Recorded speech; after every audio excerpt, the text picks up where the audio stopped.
Everyone, welcome back to the Liam Show.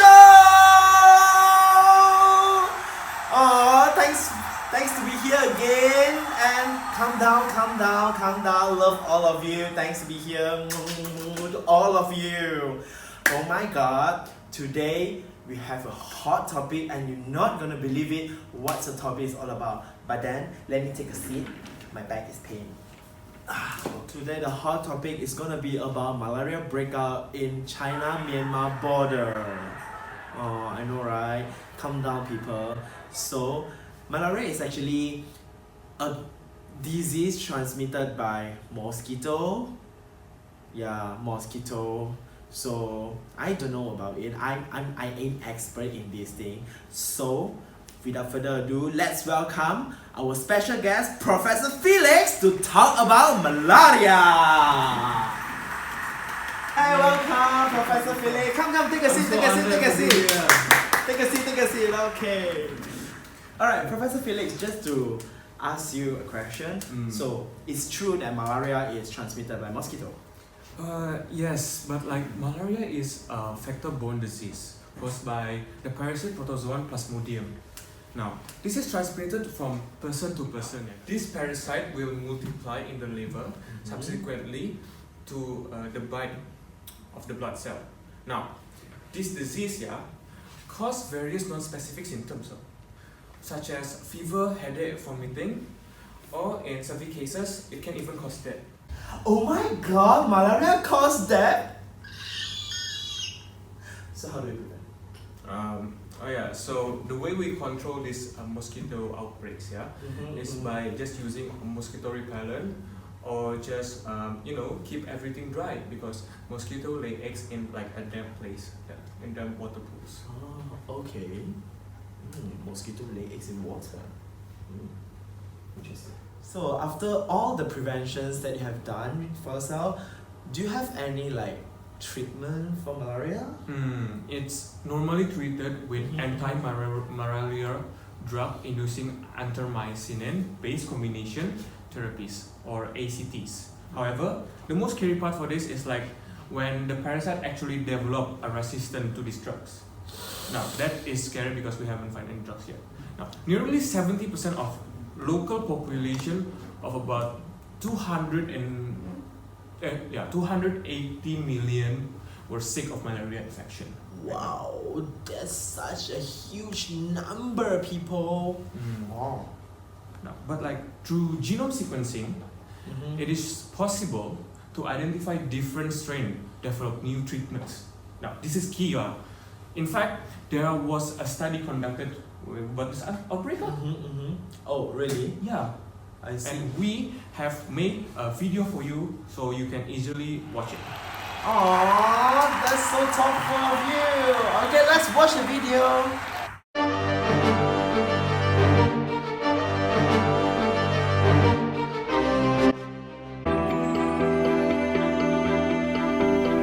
The Plasmodium falciparum cases reported from the China-Myanmar border area has increased recently, since the information regarding the genetic variability of this parasite is less.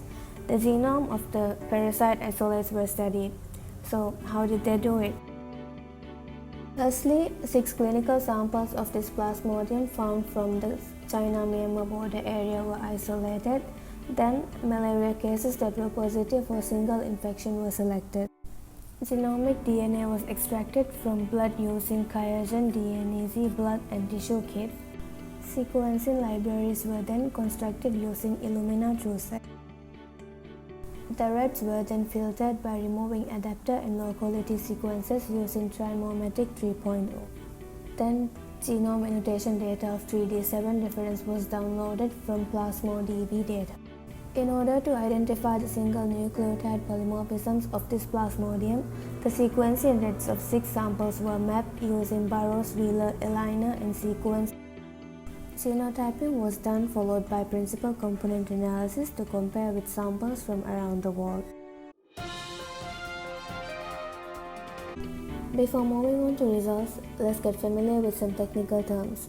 Terjima's t-test distinguish between genes evolving neutrally and under pressure, including selection, demographic expansion, or introgression. Waterson's estimation describes the genetic diversity of a population. Ks synonymous and Ks non-synonymous substitution rates estimate the balance between neutral mutations, purified selection, and beneficial mutations acting on the homologous. The sequence rates were submitted to NCBI. 4.08 to 27.08% of the rate were mapped and aligned onto 96% of the reference genome. 269,700 single nucleotide polymorphism were captured, and only 18,953 common loci were available for analysis after filtering. Principal component analysis of all strains were done to assess the regional differences. Results showed that the Plasmodium clustered generally according to their geographic region. CMB isolates illustrate higher discrepancies with the 3D7 genome. Due to seasons and rainfall in different parts of Southeast Asia, there is a difference in the transmission intensity and genetic diversity of the pathogen. Overall, the PCR results showed higher diversity from CMB border area. On a genome scale, nucleotide diversity was 0.0205. Waterson's estimation is 0.0287. Waterson's estimation is higher compared to global samples. Genetic diversity is lower in exonic regions and higher in intronic and intergenic regions. A genome map of Plasmodium CMB isolates were generated, including genome of 3D7 reference strain, nucleotide diversity, and Tajima's d-test.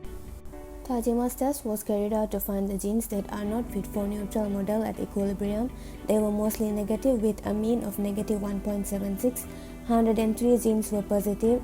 The negative Tajima's d-values is similar to the previous findings, which means that the population of this Plasmodium in Africa has expanded.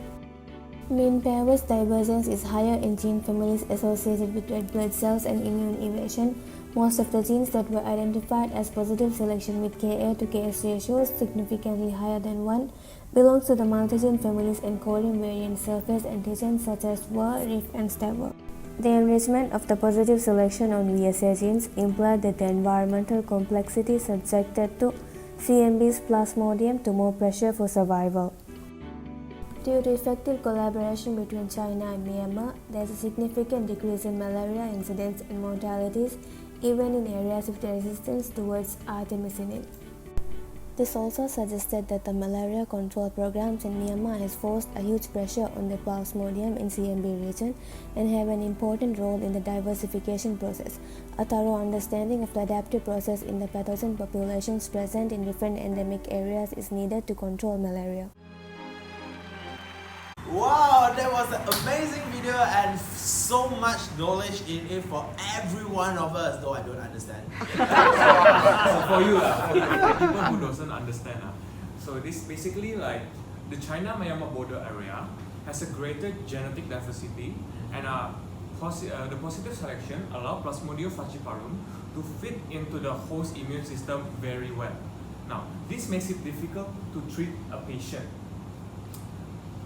It was also determined that the highly recommending population of Plasmodium falciparum are closely related at Southeast Asia since the gene flow are really restricted. I see.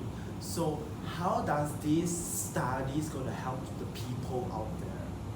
It could provide more insight and deepen our knowledge on Plasmodium falciparum evolution, of course. And another thing is that it can also provide fundamental basis for further study. Wow. So thank you so much, Professor Felix, to be here at our show to tell every one of you about malaria. And then, so before the show's end, look at what is under your seat. Yes, that's right! Everyone gets a free mosquito repellent! Yeah! Hope all of you learned something new today in the show and enjoy your mosquito repellent! So good night guys and bye!